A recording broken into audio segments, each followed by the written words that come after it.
Selamat datang di channel saya, yaitu Puasa Sains dan juga Seni. Dan jangan lupa tekan like dan subscribe serta lonceng untuk mendapatkan.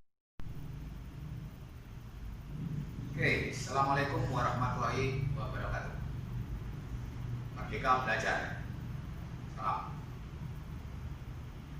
Alhamdulillah, hari ini kita bisa kembali ke materi sub yang keempat, yaitu tentang siklus menstruasi serta tahapan fase-fase menstruasi hingga kehamilan. Sebelum menginjak materi selanjutnya, mari kita berdoa menurut agama dan kepercayaan kita masing-masing. Semoga ilmu hari ini bermanfaat. Berdoa, mulai.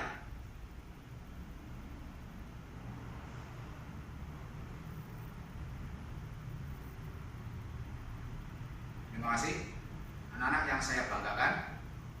Sebelum kita bahas materi ini, tolong persiapkan alat tulis Anda, HP Anda ataupun laptop Anda ataupun buku tugas, buku literasi, dan serta jangan lupa yaitu buku paket. Oke, mari kita masuk ke materi tentang menstruasi.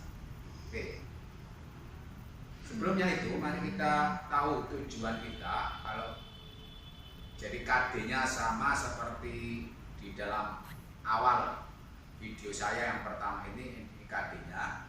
Sekarang IPK-nya ataupun tujuannya untuk dalam sub yang ini yaitu ini menjelaskan jenis dan fungsi, mendeskripsikan siklus menstruasi yang terjadi pada dini rahim. Nanti tujuannya juga menjelaskan sistem, jenis, dan fungsi hormon yang berperan pada siklus menstruasi. Dan terakhir adalah mendeskripsikan proses fertilisasi dan kehamilan. Oke, kita masuk ke materi tentang ini. Nah, lanjut. Oke, pengertian dari menstruasi apa? Menstruasi itu adalah merupakan pendarahan yang terdiri atas ada darah, ada lendir, dan sel-sel epitel yang terjadi akibat luruhnya dinding sebelah dalam rahim. Luruhnya. Oke. Siklus menstruasi yaitu rentang waktu mulai dari hari pertama menstruasi ya, sampai ini pada ini hari pertama pada bulan berikutnya. Usia menstruasi pertama terjadi pada gadis remaja saat mereka memasuki masa pubertas, tapi ini bersifat relatif, jadi tergantung kepada individunya atau tergantung pada wanita masing-masing. Oke. Menstruasi akan terus berlangsung sampai menopause tiba, yaitu biasanya pada wanita antara waktu usia 40 tahun hingga 50 tahun. Itu masa menopause, artinya tidak terjadi menstruasi. Silakan dibaca, yaitu tentang fase menstruasi. Silakan dibaca. Jadi pada hari ke-6 sampai ke-10 sini. Serta perkembangannya ovum, serta ada tingkatan hormon. Jadi di dalam proses menstruasi itu nanti akan bekerja kurang lebih ada 4 hormon, yaitu ada yang namanya FSH, ada LH, ada estrogen, dan ada progesteron. Ini. Jadi apa yang dimaksud dengan hormon tersebut? Silakan dibaca. Nih. Contoh misalnya hormon FSH, nah ini Hormon estrogen berfungsi untuk merangsang pertumbuhan endometrium, yaitu dengan mempertebal lapisan endometrium dan membentuk pembuluh darah. Oke, itu fase menstruasi. Nah, ada lagi yang namanya fase proliferasi. Nah, terjadi pada hari ke-11 sampai ke-17. Ini juga ada perkembangan tingkat hormon. Ada FSH-nya, ada LH, ada estrogen dan progesteronnya. Kamu lihat nanti perkembangan dari ovum dan endometriumnya. Kita lihat perkembangan dari ovum di dalam fase menstruasi dan endometriumnya itu berbeda perkembangannya. Oke, lanjut. Ada fase sekresi. Ada fase sekresi. Sama. Bagaimana kedudukan antara hormon? Ada FSH, LH, estrogen dan progesteron. Endometriumnya bagaimana? Ovumnya juga bagaimana? Silakan Anda cari perbedaannya, karakteristiknya dari tiap-tiap fase itu. Oke. Nah, ini adalah fase menstruasi. Kamu lihat perkembangan ovumnya dan tingkat hormonnya, grafiknya dilihat, sama gambar dari endometrium itu. Oke. Jadi fase menstruasi itu sebelum mengalami fase menstruasi otomatis melalui beberapa tahapan fase. Nah, sekarang menginjak ke masalah fertilisasi dan kehamilan. Fertilisasi itu pembuahan, berarti tidak terjadi sebuah proses menstruasi itu, yaitu proses peleburan inti sel sperma dengan inti sel telur sehingga membentuk zigot. Ini proses terjadi mana di tubuh biologi? Ada ini papila, ini. Oke. Sel telur memiliki sensor panas. Nah, zigot yang sudah terbentuk akan melakukan pembelahan dan perkembangan menjadi embrio yang menuju ke rahim. Oke. Nah, inilah gambarannya. Jadi proses perjalanan sel telur hari ke-1, ke-2, ke-3, 4, 5 ini. Nah. Oke. Lanjut. Sekarang kehamilan. Kehamilan dibedakan menjadi 3 fase. Triwulan pertama merupakan masa kehamilan ibu dan dalam ke-1 sampai ke-3. Ada triwulan kedua, ada triwulan ke-3. Itu namanya fase di dalam kehamilan.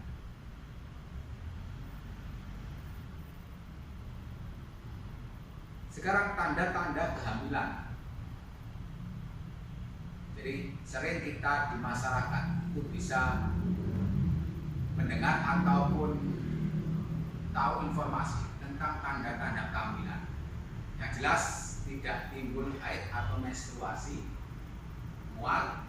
Nah, ini ada istilah ngidam, ya, payudara sakit dan tegang, sering buang air kecil, konstipasi, gangguan buang air besar, dan pigmentasi, yaitu garis-garis di perut, perubahan warna di sekitar puting susu alias terbentuk warna menghitam, dan ibulis, tingginya perkembangan sel, dan biasanya ada varises di sekitar betis, alat kelamin sekitar kaki dan payudara. Itu adalah tanda-tanda kehamilan.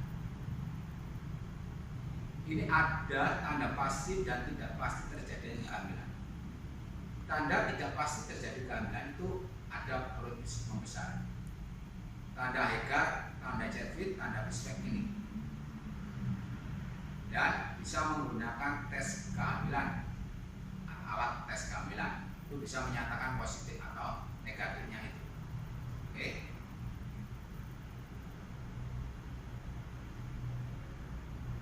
Tanda pastinya, nah ini pastinya, tadi kan bisa tidak dan bisa Ya, sekarang adalah tanda pastinya terjadi kehamilan.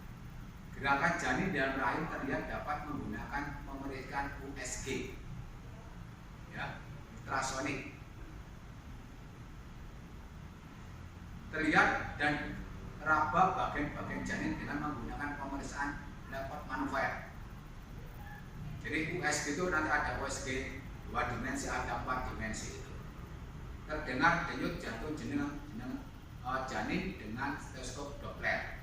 Jadi kalau di USG itu nanti kelihatan baik nanti 2 dimensi atau 4 dimensi serta denyut jantung akan terdengar. Jadi itu materi tentang menstruasi dan kehamilan. Untuk lebih jelasnya, mari kita buka materi kembali lagi paket kamu, ya. Ya. Ini. Jadi di dalam buku paket itu ada siklus menstruasi. Nah, ini gambar tadi tentang siklus yang pada dinding rahim atau endometrium. Ada fase menstruasi, fase proliferasi, dan fase sekresi. Ini hormonnya yang bekerja apa saja? Ada estrogen, ada progesteron. Silakan Anda pelajari tentang tahukah kamu apa yang disebut dengan hormon LH atau luteinizing hormon. Oke. Silakan sekali lagi. Silakan ada sebuah pemikiran ini. Silakan kamu diskusikan dengan membuat grafik level hormon dan dalam siklus menstruasi. Di buku tugas juga. Oke. Nanti hasilnya bisa kamu fotokan, kamu kirim ke WA ataupun di buku tugasnya di Google Classroom itu. Ini kamu bikin grafiknya. Jadi arah sumbu Y-nya, koordinatnya atau sumbu X-nya, absisnya itu nanti grafiknya bagaimana berdasarkan data-data yang ada. Oke. Ini yang data-data itu. Oke, sekarang kita membahas tentang tadi yaitu fertilisasi dan kehamilan. Ini fertilisasi.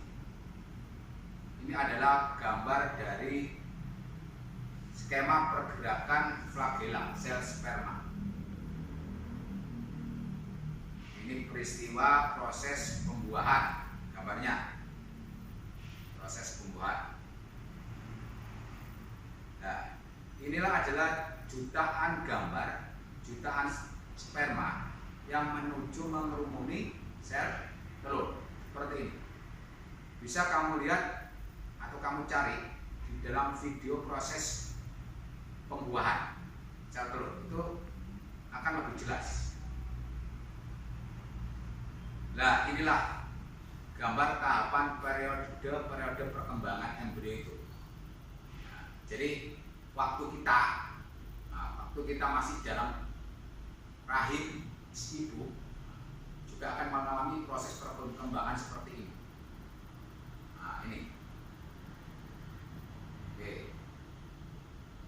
Ini alat yang namanya ultrasonografi USG tadi, yang bisa uji secara pasti melihat hasil ini bayi yang ada dalam rahim seorang ibu ini.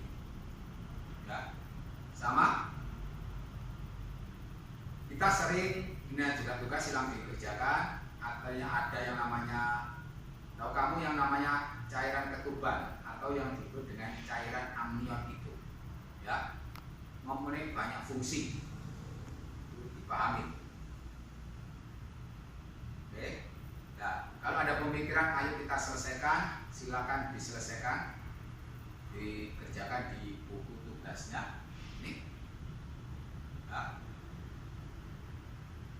Oke. Ini adalah posisi bila seorang ibu yang mau melahirkan, ternyata di dalamnya itu kalau ada sebuah gaya.